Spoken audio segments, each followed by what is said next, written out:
All right, guys, we are on the way to Bergenstave Church. Driving out from Oslo. It's about 3.5 hour drive. It's gonna be beautiful. We're gonna go through the mountains, and I'll show you the way as we go through, and we'll get to see some very, very, very cool stops. So stay tuned. Let's go check it out.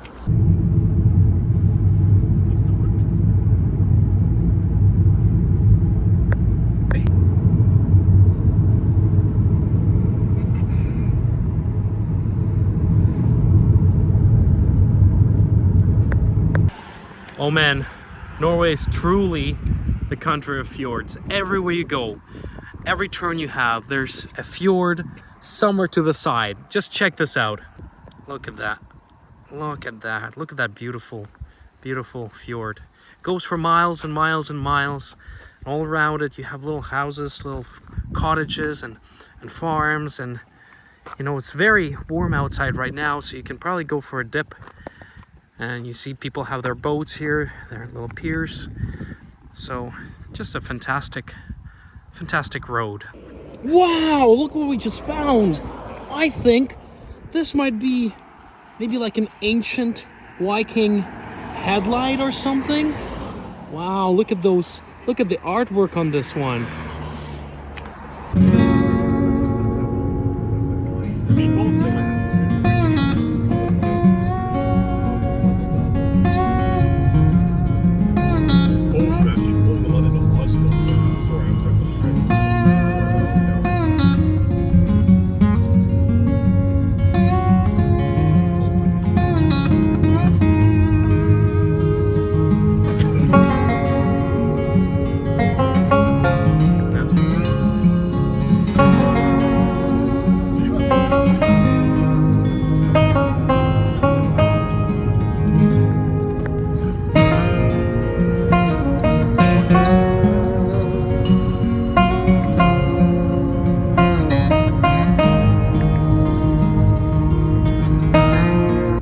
Okay guys, we made it. We are here at a very special place. It's sort of off the beaten path. So you have to turn off and drive for about 10 minutes from the main highway, but this is so unique. So we are at a place called Einangsteinen. Einangsteinen. We are at the place called Einangsteinen. Right there is a marker right there. So this place is actually, like, this whole area has been heavily excavated. The reports of people from over 2,000 and 3,000 years ago have been found here. This was very heavily populated area because the land is very fertile. And what is very, very, very unique about this, there's a special runic stone right here, and it's called Einangsteinen. What makes it so special is that it is one of the only few stones ever found to contain old inscriptions on it. So early like Old Norse language dates from 300 to 700 AD. Then the runic language changed and became newer Futhark. And to find stones that have the original Elder Futhark written on them is very rare. This one is only one of maybe 10 of these stones ever found. So it's quite unique.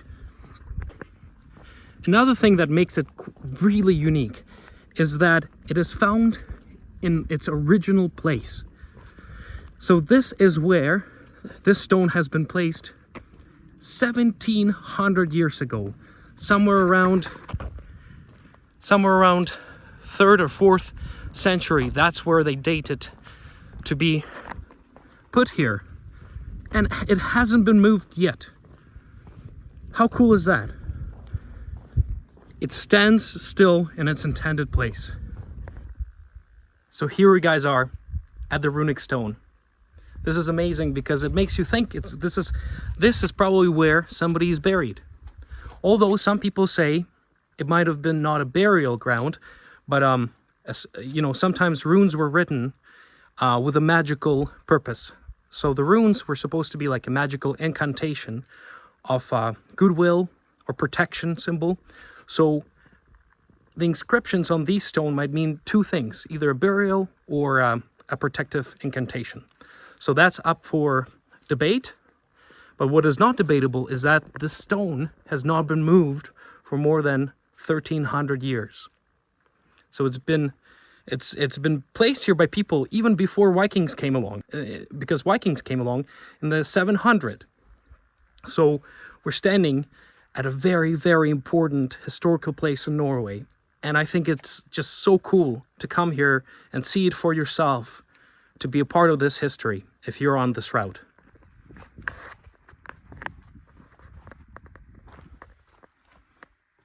There it is.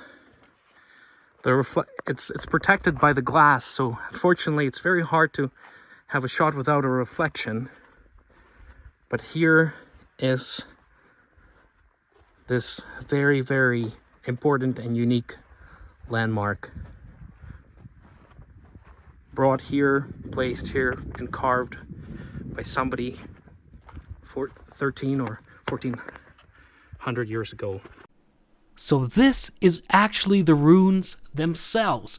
What you're looking at is the Elder Futhark, the runic language that would disappear in 700 AD.